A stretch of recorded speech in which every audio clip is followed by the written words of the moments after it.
because there's obviously a force at the door of any other supermarket that won't let him in. If they spent the way we spent, they'd be millionaires. Back in London, I'm at the end of a long day's retail therapy with entrepreneur Laura.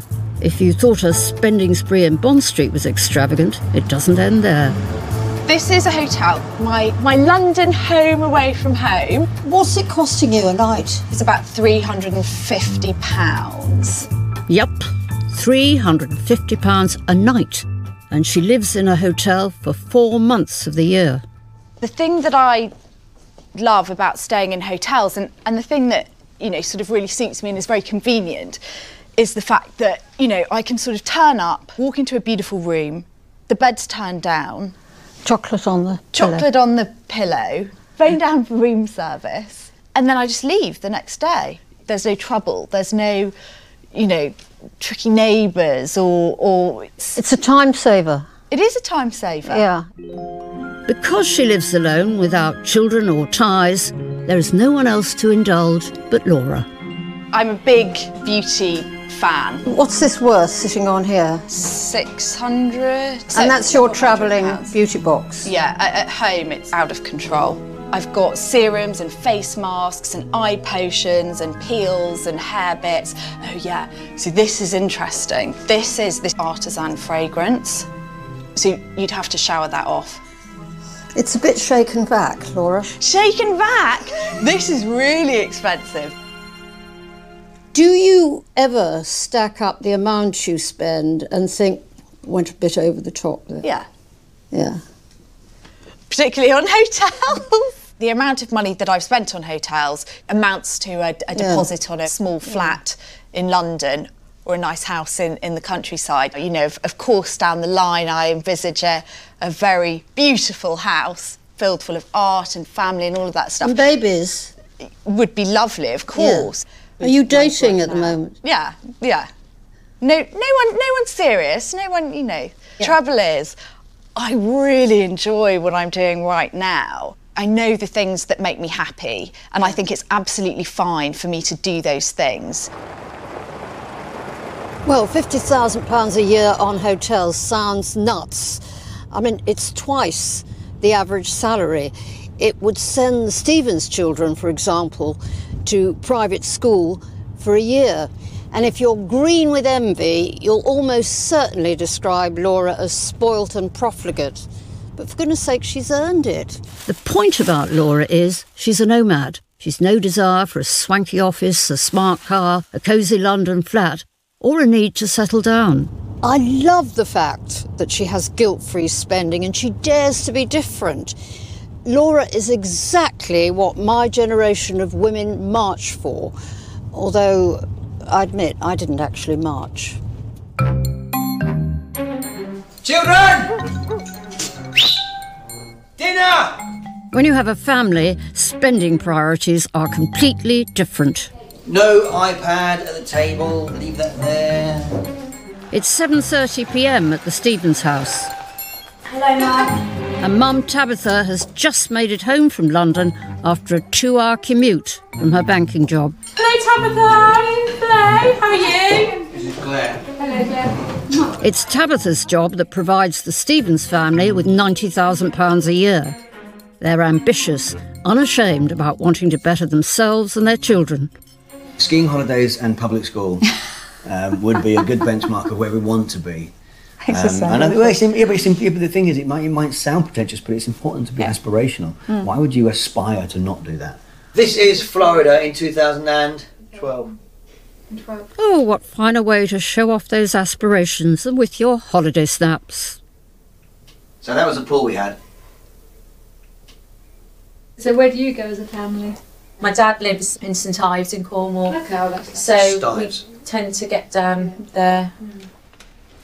A British family spends on average £3,000 on a summer holiday. Claire's budget is just 200. I mean, that there, we're at 5,000 metres there or something stupid like that. Last year, the Stevens bought a trip to South America. It was for Darren to go alone. How much did that holiday to Peru cost you? About £5 grand. Was that including everything? Was that including your shoes? Maybe £6 Exactly. grand then. Oh, okay. That's an awful lot of money to spend.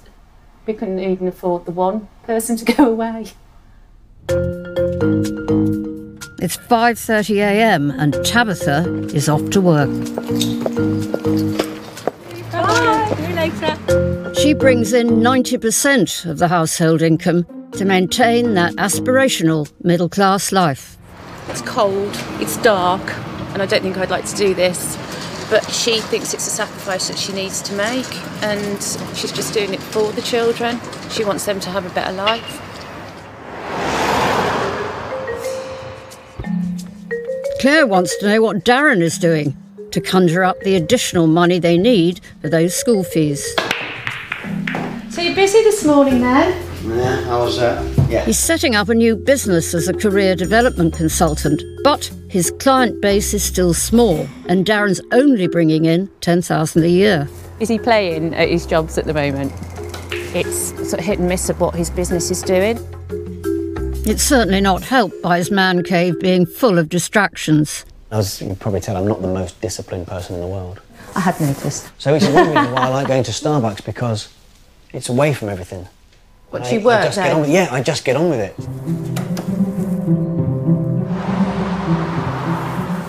A venti, wet, decaf latte. So how much do you reckon you spend in Starbucks a month? Because I have the app on my phone, every single time I top up it's 50 quid. I'd probably do that 2 or 3 times a month, but I don't honestly know.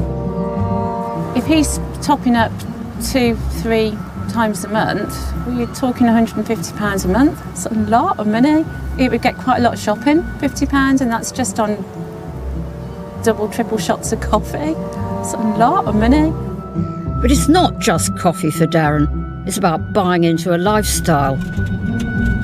And that includes the private school he'd like his children to attend. I think the school of my dreams will be Eton. The Stevens know they'll need an extra 50 grand a year to cover the fees. So it's quite a big chunk out of your income, isn't it? It would be, and if I, as long as, to be honest with you, the way I see it is if I earn enough to send the kids to a private school, that's enough. So what do you think makes this different to a normal state school? You're paying for a service, aren't you? I think when you pay for a service, first of all, the perception of quality is going to be better. Yeah. I mean, look at most of our politicians. The Prime Minister, which school did he go to? You know, in fact, the guy who played Stephen Hawking in the latest film about his life was an Etonian. But I think it's a child. I actually think it's a child. I agree with you. I think it's a child. But I think that in an environment where there's a couple of children will slip through the net, and it's those kids that will benefit from this kind of thing. Oh, no way. Absolutely no way. That is no way on this earth. How come? So I actually would like my children to actually do well on their own merits. Darren thinks he's better than us. But that's the impression I'm starting to get. He seems to be living in a very money-orientated world.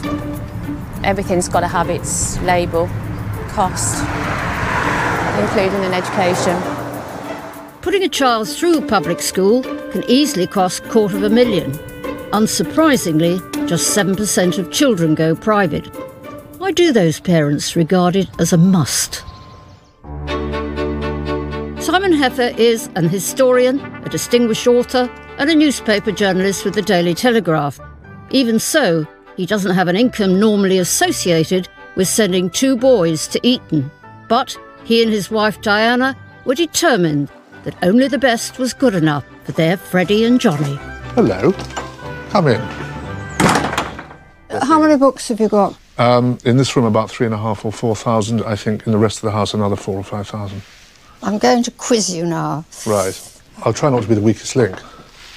Off the top of your head, what do you think you've paid out in their education for the 2 of them? Well, just Eton alone, average of 30 grand a year for 10 years, because 2 boys there for 5 years, 300,000. I was spending all that money because I knew I was going to get very, very high quality teaching, absolutely assured. And also one of the great advantages in being a boarding school, our boys had the most brilliant housemaster who was an absolutely brilliant substitute father for them when I wasn't around and had exemplified the best thing about the public school system. But he couldn't have been a substitute mother, could he? No, that's what they have dames for. He was very good too. Yeah, she was But not wonderful. you, though. No, she wasn't me, but she was probably just as good. But nevertheless, you're not a banker on bonuses. So financially, how much of a sacrifice has it been? Well, I mean, we could have gone to the West Indies for a month every winter. And what did you do instead, Diane? We stayed here and admired our snowdrops coming up. I suppose we could have bought a second property. This is our only home. I could have had a flat in London. And so were you in any way changing your social status, do you think, by sending the boys to Eton? I don't think so. I don't regard Eton as a sort of aristocratic upper middle class school. I know some people see it that way. Most of the parents we met there were middle class people like us. Nevertheless, if you want to be top boy in the church, top boy in government, or top boy at the Oscars, it's quite a good idea to have gone to Eton. Well, if we live in a society that is dominated by ex-public school children, men or women, that isn't because there's something wrong with the public school system, it's because there's something wrong with the state education system that doesn't equip enough people to compete with them properly. And what are we going to see here? Well, we've got a corridor of photographs from the school. Despite Simon's protests, Eton isn't, in my view, just about education. It's also giving you access to a grade A social network for life. Do either of them ever wear the Eton tie? I don't think Fred ever does. Johnny wears it because it's the only tie he's got. And if he wants to come and have a drink with me in the Garrick of an evening, he has to put a tie on.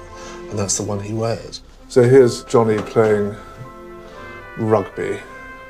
What about the idea that you have spent that much money? Is that disapproved of in some circles, do you think? Well, if people disapprove of it, I frankly couldn't care less. Is it envy, do you think? I don't know what motivates people. I think there are few greater outrages in our society than people telling other people how they should spend their money. Every penny I've spent on my child's education, I have earned. And if anybody wants to tell me that I shouldn't have spent that money in that way, then I have a very short four-letter response to that. Well, I think that's clear. Simon spent tens of thousands of pounds on his children's education, and I'm sure at times it's been a struggle, although it does depend on your point of view. What happens when you don't have to struggle to buy anything? The super, super rich, who we almost manage to dislike as much as we do people on welfare. Alfie Best is one of the top 1,000 wealthiest people in the UK. We're looking at how he spends his money on Peel, the multimillionaire. And show me what he really values. Morning. Hi Anne, a pleasure to meet you. Indeed. Alfie is new money, a trader who's made a fortune developing trailer parks. He now owns 41 of them. And in an instant, he can give me an overview of his empire. Are we in Essex now? We are in Essex. So you're an Essex girl today, Anne? That's fine with me. Alfie's a Romany gypsy and proud of it. He was brought up in a caravan. Now he's created a massive business selling the sort of homes he used to live in. This is one of our mobile home parks on the right-hand side here by the river. And what sort of people live The there? people that live on our parks are semi-retired and